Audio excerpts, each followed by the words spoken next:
따라해 보시겠습니까? 2023년 마음을 일으키다.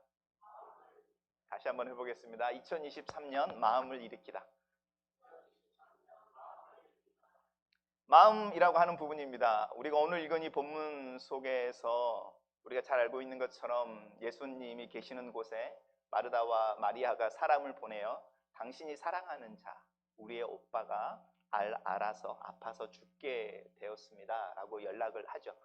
그때 예수님께서 나사로가 죽을 병이 아니다라고 소식을 듣고 바로 가지 않고 계시던 곳에 머물러 있습니다. 사흘이라고 하는 시간인데, 그러고 나서 갑자기 예수님께서 나사로가 있는 곳으로 가자라고 이제 해서 베다니로 가는데 이미 마르다와 마리아의 오빠가 이렇게 죽어 있는 상태, 그 상태가 우리가 알고 있는 부분입니다. 이 본문을 보면서 우리가 코로나가 맨 처음에 터졌을 때에 우리의 기도에 대해서 생각이 들었습니다.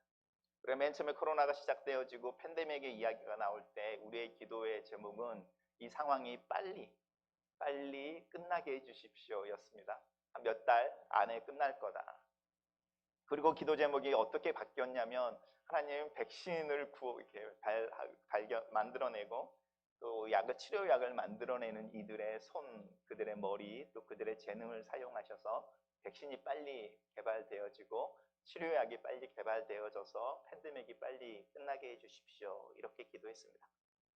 또 맨 처음에 하던 기도는 예기치 않게 돌아가시는 분들, 그 가족들의 슬픔에 대한 위로를 구하는 기도였고, 그 다음에는 그런 기도가 어느새 사라지고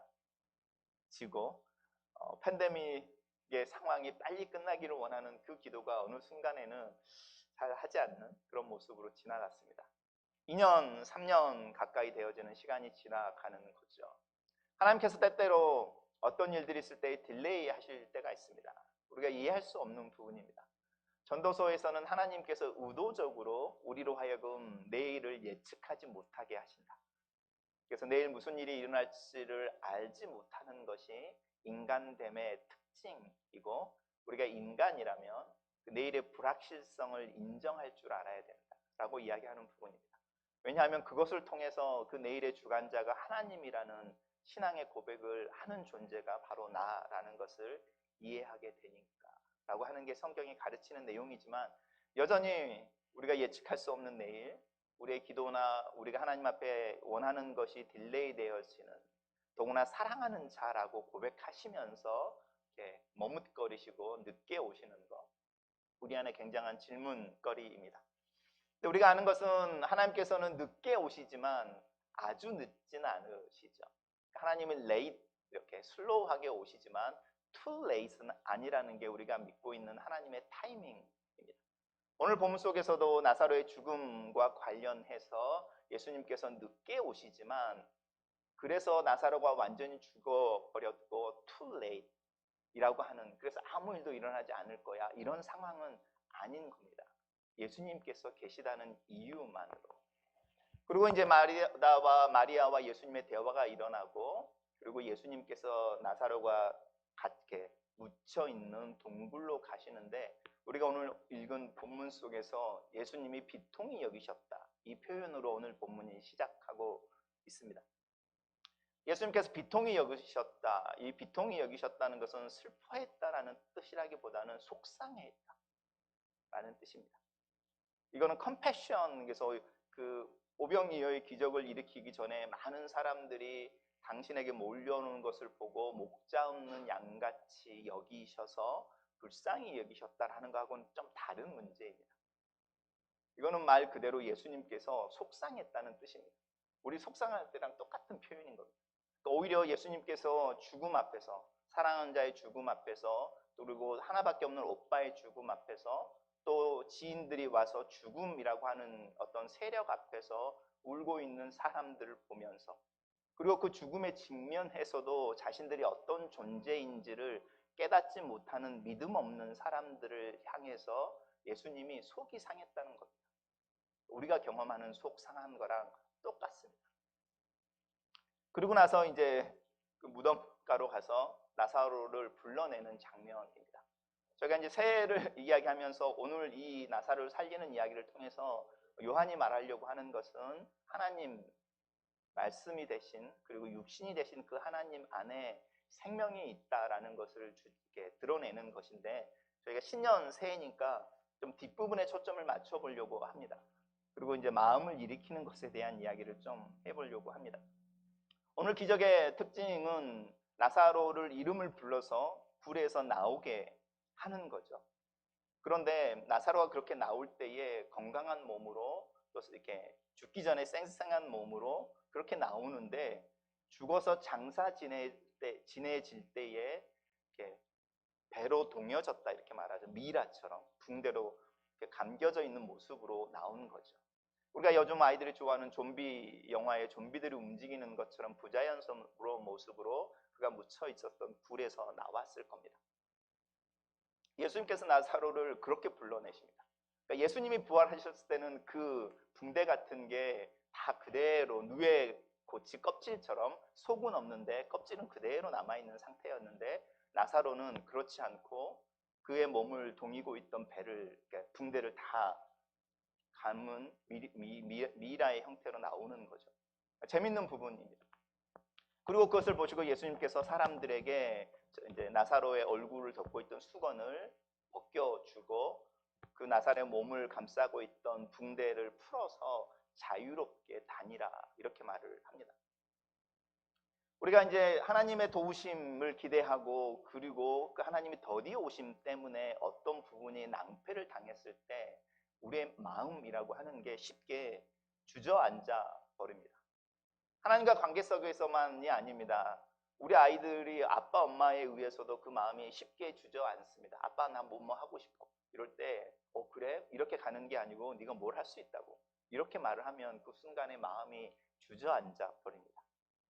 우리가 관계 속에서 마음이라고 하는 부분이 얼마나 자주 상하는지 한번 생각해 보십시오. 근데 이 마음이라고 하는 게 어떤 걸까라고 이야기할 때, 하나님 예수님께서는 오늘 본문을 통해서 나사로와 비유를 통해서 우리가 예수 그리스도 안에서 새로운 생명을 얻은 사람들인데, 우리의 마음이라고 하는 것은 여전히 붕대에 감겨져 있고 얼굴에 수건이 덮여져 있어서 예수님이 어떤 분이신지, 또 자신에게 어떤 생명이 주어졌는지, 어떤 자유로움이 주어졌는지를 경험하지 못하고 있는 미라가, 좀비가 움직이는 것처럼 움직이는 마음에 대해서 한번 생각을 해보십시오. 그래, 이 마음이라고 하면 되게 좀 추상적인데, 이 마음을 다른 영어로 한번 표현해 보면 좋을 것 같습니다. conscience라는 단어 아시죠? 우리가 양심이라고 번역하는. conscience 이러면 우리는 옳고 그름을 판단하는 어떤 감각 이렇게 이야기하는데, conscience를 잘 분리해 보면 con, together with라는 전치사가 앞에 있고요. 뒤에 션스로 발음되어지는 단어가 있는데, 그 단어를 잘 살펴보시면 어떤 발음이 나오는지 아시겠죠? 우리가 conscience 이렇게 발음을 하는데 나눠 놓고 보면 conscience 이 말인 거죠. 사이언스라고 하는 것은 과학이라는 말 전에 지식, 또 어떤 시스템 이런 개념인 겁니다. 그러니까 양심이라고 하는 것, 마음이라고 하는 것은 함께 만들어진, 함께 공유하고 있는 어떤 개념 같은 겁니다. 그러니까 양심이 없어 이 말과 개념이 없어라고 하는 말은 유사한 말인 거죠. 그래서 양심이라는 말을 개념이라는 말로 바꿔보십시오. 그러면 집집마다 다른 개념을 가지고 있습니다.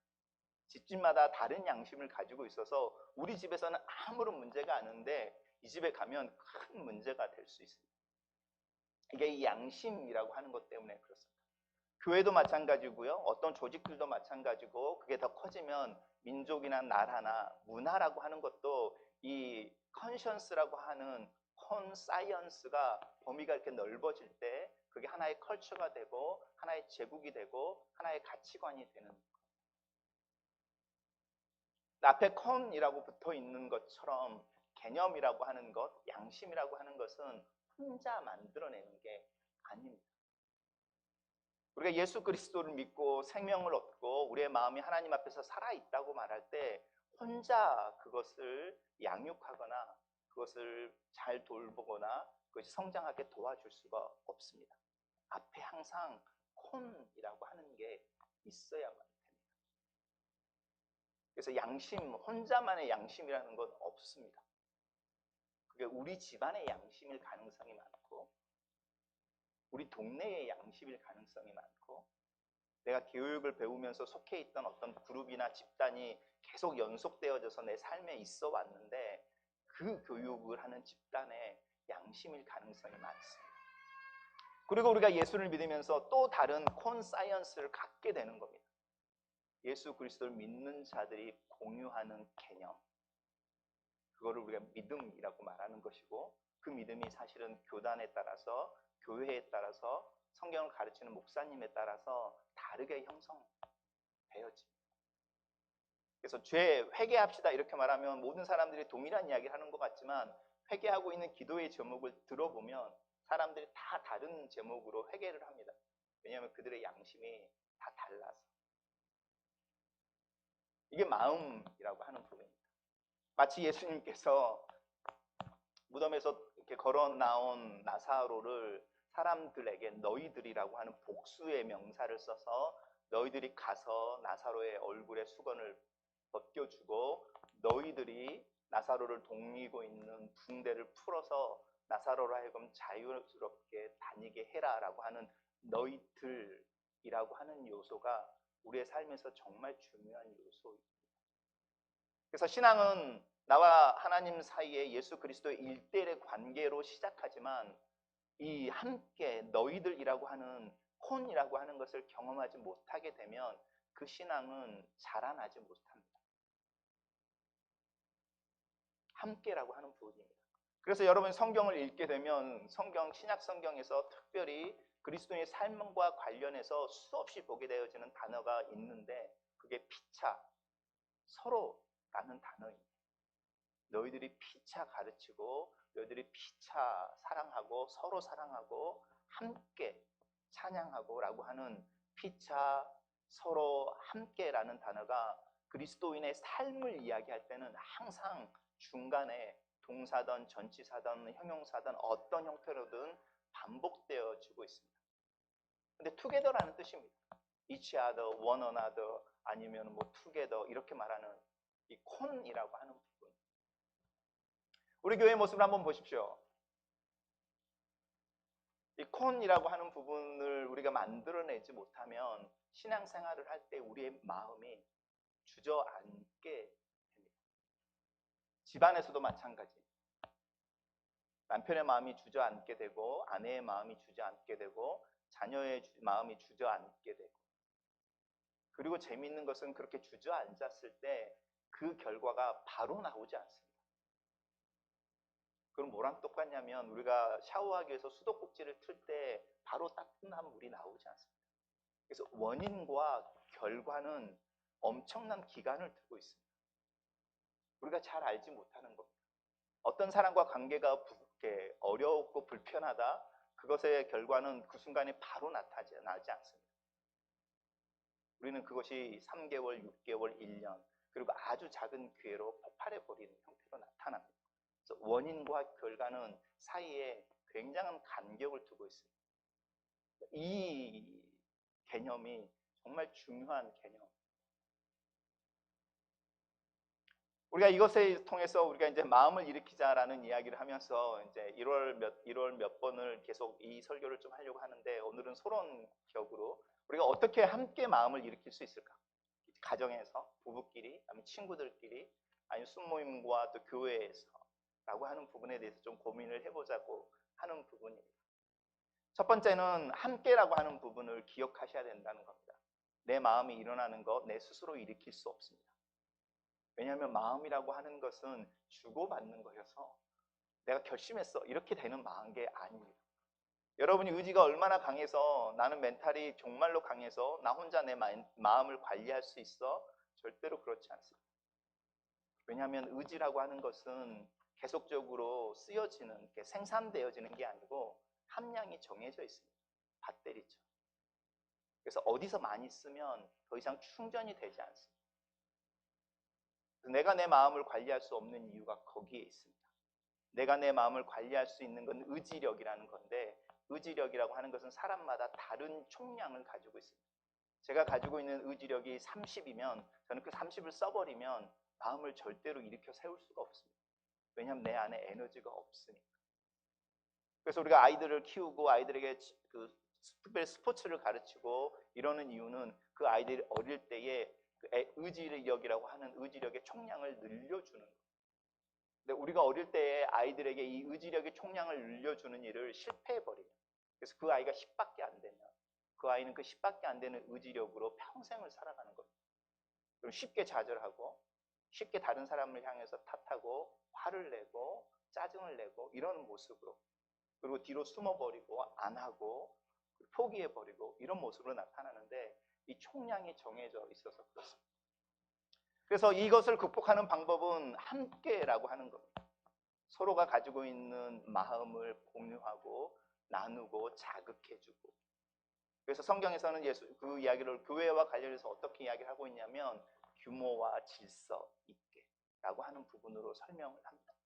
함께라고 하는 부분을 피차 서로 함께, 그리고 그것을 어떻게 어우러져 낼 거냐, 규모와 질서 속에서. 다른 말로 말하면 가정에 규모와 질서가 있으려면요, 남편은 남편의 역할을 해야 되고 아내는 아내의 역할을 할 수 있어야 되고 자녀는 자녀의 역할을 해야 하고, 자기네들이 어디가 있어야 되는 위치에 또 그 상황에 맞게 말할 수 있어야 돼요.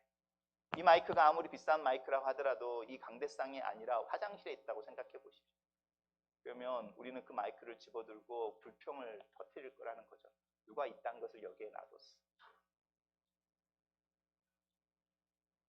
우리 머리에 붙어있는 머리카락이 제일 더럽잖아요. 오히려 떨어져 있는 머리카락이 더 깨끗하다고 그러잖아요.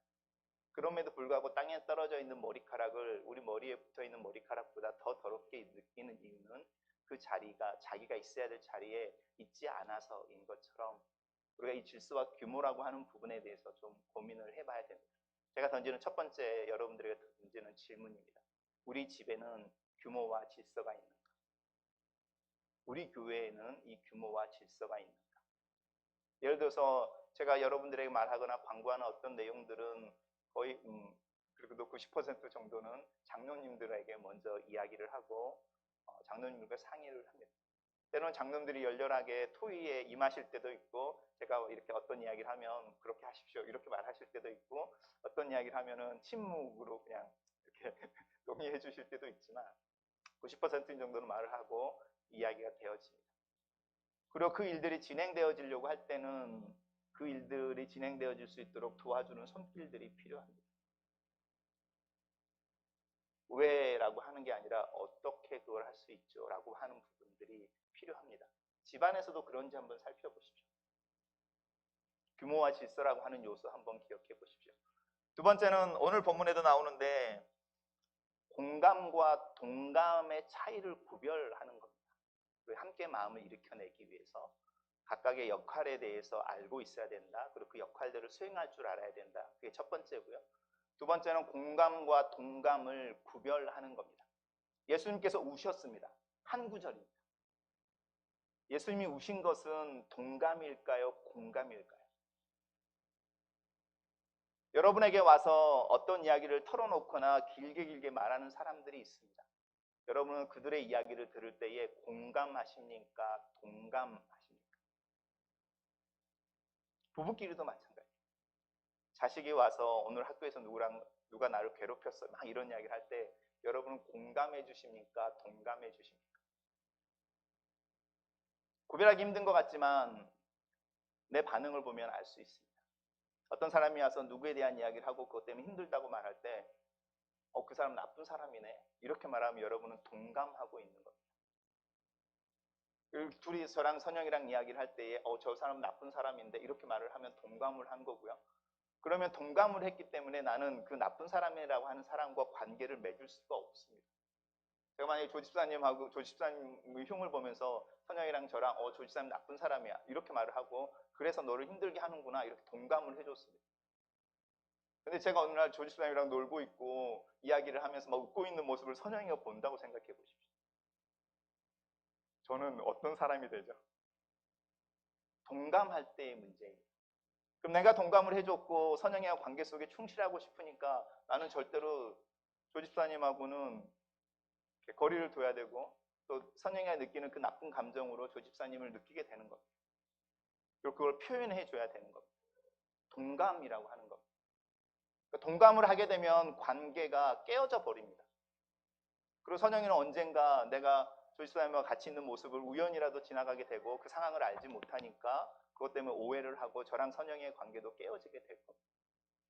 동감할 때 그렇습니다. 특별히 교회에서, 가정에서 이 동감하는 대화가 한둘 사이에서 일어나 버리면 가정도 깨어지고요. 교회도 깨어집니다. 이걸 잘못된 애착이라고 말하는 겁니다. 예수님께서 나사로의 죽음 앞에서 우셨습니다. 그게 마르다와 마리아의 슬픔에 동감해 준 걸까요? 공감해 준 걸까요?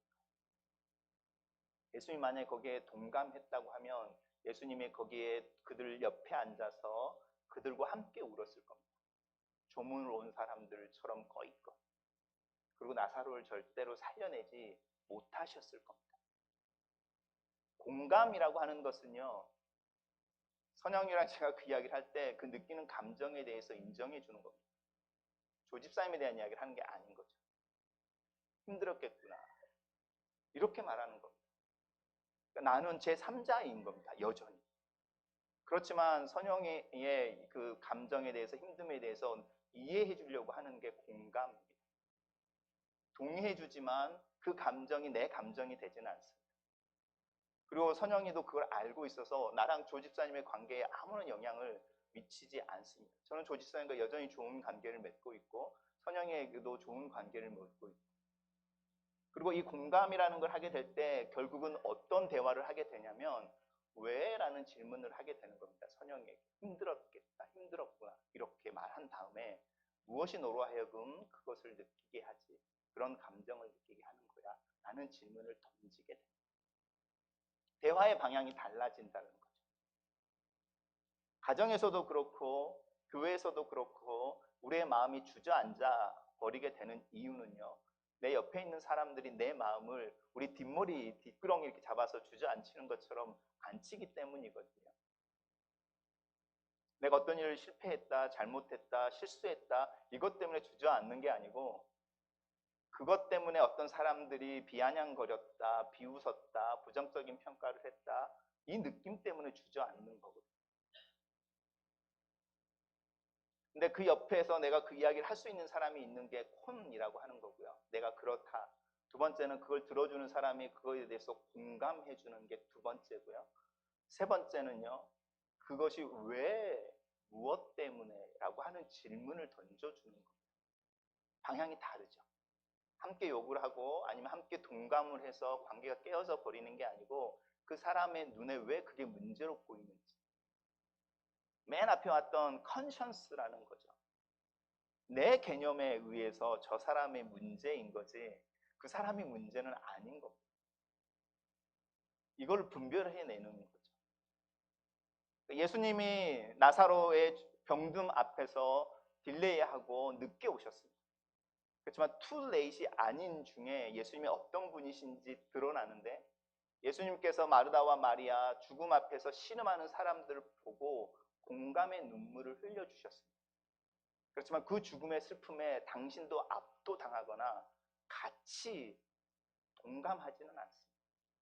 그래서 예수님은 나사로를 살려내실 수 있었습니다. 그리고 나사로가 자유롭게 더 나은 모습으로 나타나도록 주변에 있는 이들에게 나사로를 풀어줘라 라는 이야기를 하셨습니다. 제가 2023년에 마음을 일으키자라고 하는 부분입니다.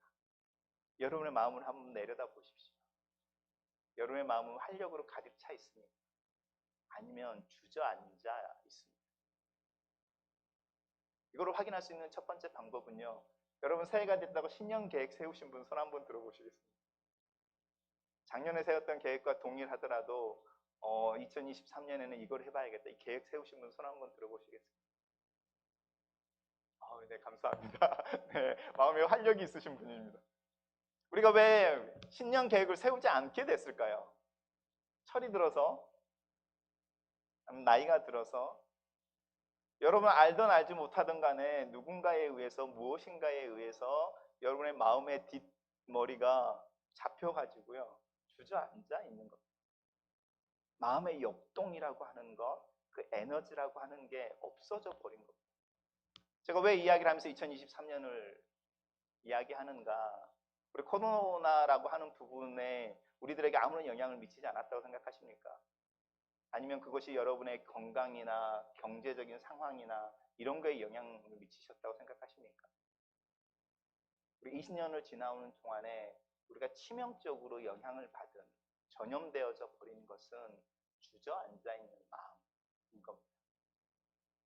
그럼 내가 주저앉아 있기 때문에 다른 사람들도 주저앉아 있는 것을 보고 싶고, 그래서 함께 있지만 각자 주저앉아 있으니 집에서 싸움이 되게 많이 일어나고, 훨씬 더 내 마음속에 선한 게, 어떤 상황이 있을 때 긍정적으로 해석하려고 하는 게 없어져 버렸어요. 여러분 그런지 아닌지 모르겠지만 저는 그렇습니다. 저희 아내하고 싸우는 횟수가 훨씬 더 늘어나고요. 그 싸우는 게 그냥 싸우는 게 아니라 제가 버럭버럭 화를 내는 게, 그래서 이제 저희 아내가 갱년기가 끝나면서 제가 갱년기가 오나 이런 이야기를 할 정도로 마음이 아무 일도 아닙니다. 그리고 기대가 되지는 않습니다. 내일이, 새해가. 그리고 상관없이 지내고 싶은 마음이 제 안에 있습니다. 근데 하나님 앞에서 건강하지 않은 모습이다. 그리고 그것이 어쩌면 내가 코로나를 앓고 있다는 증거일 수도 있겠다. 우리 2023년에는 이 마음을 한번 일으켜보자. 어떻게 함께, 어떻게 공감하면서, 어떻게 우리의 대화의 방향을 조금 바꿔보면서, 외부적으로가 아니라 내부로, 다른 사람이 아니라 나에게로 바꿔보면서, 그래서 어떤 사람들에서 말을 하기보다는 질문을 던지는 형태로 제가 이야기를 좀 더 1월 안에 몇 번 더 해보겠습니다. 기도하겠습니다. 우리 함께 기도하기를 원하는 기도의 제목을 좀 정리해 봤습니다. 첫 번째, 2023년 서로의 마음을 격려하고 세워주는 해가 되게 해달라고 우리 기도하면 좋겠습니다. 아내가 남편의 마음을 세워줄 수 있으면 좋겠습니다. 부모가 자녀를, 자녀가 부모의 마음을 세워줄 수 있으면 좋겠습니다. 우리 그것을 위해서 한번 기도하고요. 두 번째, 우리 2023년을 위해서 기도하는 것은 이 규모와 질서, 죄송합니다. 화목과 건강이라고 하는 이 4개의 단어입니다. 우리가 처해 있는 환경과 상황에서 우리의 역할을 최대한으로 해낼 수 있는 남편으로서, 아내로서, 또 자녀로서, 또 교회 안에서는 목사로, 장로로, 집사로, 또 우리에게 주어지는 영역 속에서, 그리고 우리가 마지막에서는 우리가 함께 우리의 마음을 일으켜 세워야 하는데 우리에게 때와 상황에 맞는 말을 하는 법을 가르쳐 주십시오. 상대를 이해하기 위해 질문을 먼저 던질 줄 알게 하십시오. 그리고 내 마음이 어떤 건지, 감정이 어떤 건지, 지금 내가 뭘 느끼는지를 표현할 수 있는 방법, 그 방법을 저희들 배우고 실천할 수 있게 해달라고 우리 3가지 기도 제목인데요. 한번 눈으로 읽어보시고 우리 한 마음으로 같이 소리내서 기도하면 좋겠습니다. 같이 한번 기도하겠습니다. 살아계신 하나님 아버지, 저희가 2023년을 열면서 하나님 우리가 마음을 또 힘을 내기를 원합니다. 하지만 하나님 우리의 마음 속에서 우리가 만들어내는 에너지가 아니라 하나님의 방법으로 우리의 마음을 새롭게, 또 나사로가 죽은 무덤에서 걸어 나와서 자유로워지는 것처럼 예수 그리스도께서 명령하시는 그 자유로움이 우리의 삶에 실현되어지고 경험되어질 수 있기를 원합니다. 하나님 앞에 내가 내 자신을 향하여, 내 가족을 향하여, 또 함께 교회를 이루는 이들을 향하여 그들의 마음을 일으키는 자가 되게 도와주시옵소서. 하나님 앞에 내게 주어진 역할과 또 책임들을 최선으로 감당할 뿐만 아니라 하나님 앞에 다른 일을 격려하고 하나님 그들을 이해하기 위해 쓰고, 또 하나님 때에 맞는 말과 내 자신을 향하여 던지는 질문을 가지고 하나님 앞에 설 수 있는 그런 지혜로운 한 해가 되게 하여 주시옵소서. 하나님 아버지, 저희들에게 또 저희에게 하나님 아버지 이 말씀을 나누고 또 주님 함께 대화를 나누고 그 대화를 통해서 삶들이 윤택해지고 마음이 건강해지고 누군가를 세워주는 그런 2023년이 되기를 원하는데 하나님 아버지 저희들을 도와주시옵소서. 그래 예수님께서 너희들이 나사로의 얼굴에 수건을 풀어주고 그의 몸을 동이고 있는 배를 벗겨서 자유롭게 다니게 하라는 그 말씀이 내 실천을 통해서 내 가족에게